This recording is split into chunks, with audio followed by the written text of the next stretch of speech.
और आखिरकार राजस्थान के पूर्व डिप्टी सीएम सचिन पायलट मान गए। हालांकि इसके लिए कांग्रेस के शीर्ष नेतृत्व को कड़ी मेहनत करनी पड़ी। ऐसे में सवाल उठता है कि आखिर किसके कहने पर पायलट ने अपनी हट छोड़ी, वापसी के लिए हामी भरी।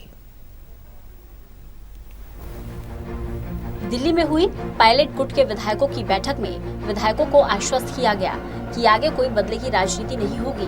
प्रियंका गांधी वाड्रा ने कांग्रेस के विधायकों को संगठित होकर और एकजुट होकर काम करने को कहा। राजस्थान के विधायकों को ये भी भरोसा दिलाया गया कि उनको न्याय मिलेगा। बैठक में बागी विधायकों को ये आश्वासन भी दिया गया कि गहलोत सरकार बदले की भावना से कोई कार्रवाई नहीं करेगी।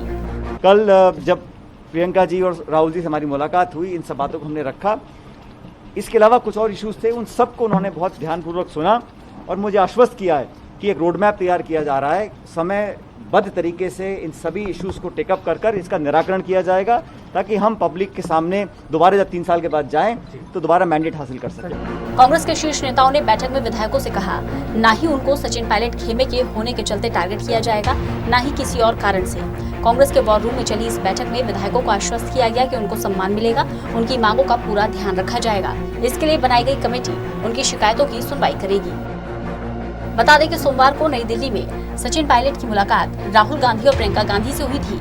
बैठक का नतीजा ये रहा कि नेताओं की शिकायतें सुनने के लिए कमेटी का गठन किया गया, जो शिकायतों का निपटारा करेगी। इसके बाद सचिन पायलट की नाराजगी दूर हो गई। वे पार्टी के अंदर एकजुटता से काम करने के लिए तैयार हैं। बाद में पायलट ने मीडिया से बात की और कहा कि वो पार्टी के अंदर आत्मसम्मान की लड़ाई लड़ रहे थे, क्योंकि उन पर व्यक्तिगत तौर पर हमला किया जा रहा था। अपनी बात हम लोगों ने रखी।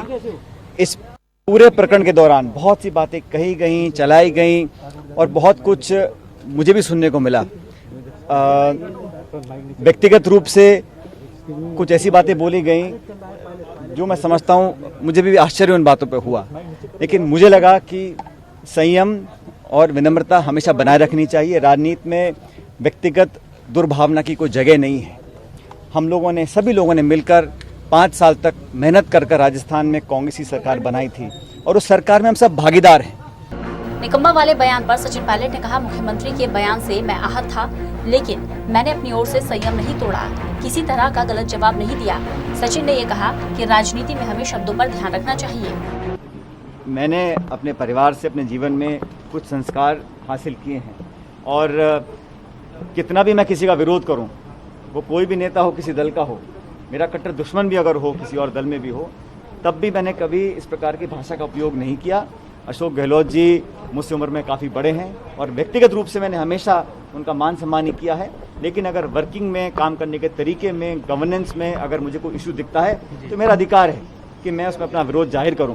लेकिन मुझे लगता है कि जिस प्रकार की टीका टिप्पणी हुई, जिन शब्दों का प्रयोग किया गया, दुख तो हर इंसान को होता है, मैं भी इंसान हूँ, लेकिन उसको अब मैं समझता हूँ मैं उस पर रिस्पॉन्ड करूँ वो उचित नहीं है। पब्लिक डिस्कोर्स में एक संवाद और एक शालीनता और एक लक्ष्मण रेखा होनी चाहिए और मैंने अपने 20 साल के जीवन में कभी उस लक्ष्मण रेखा को पार नहीं किया, इसलिए मैं उस पर कोई टिप्पणी नहीं करना चाहता हूँ। लेकिन इतना जरूर कहना चाहता हूँ कि जिस प्रकार के आरोप लगाए गए, जिस प्रकार की बातें बोली गई, आज वो सब सच दुनिया के सामने आ चुका है। आपको बता दें, राजस्थान में पिछले 1 महीने से ज्यादा समय से सियासी उठापटक चल रही है, जिस पर अब विराम लग गया है। प्रियंका गांधी और अहमद पटेल के एक्टिव रहने से कांग्रेस ने सफलता भी हासिल की है। Special desk, total news.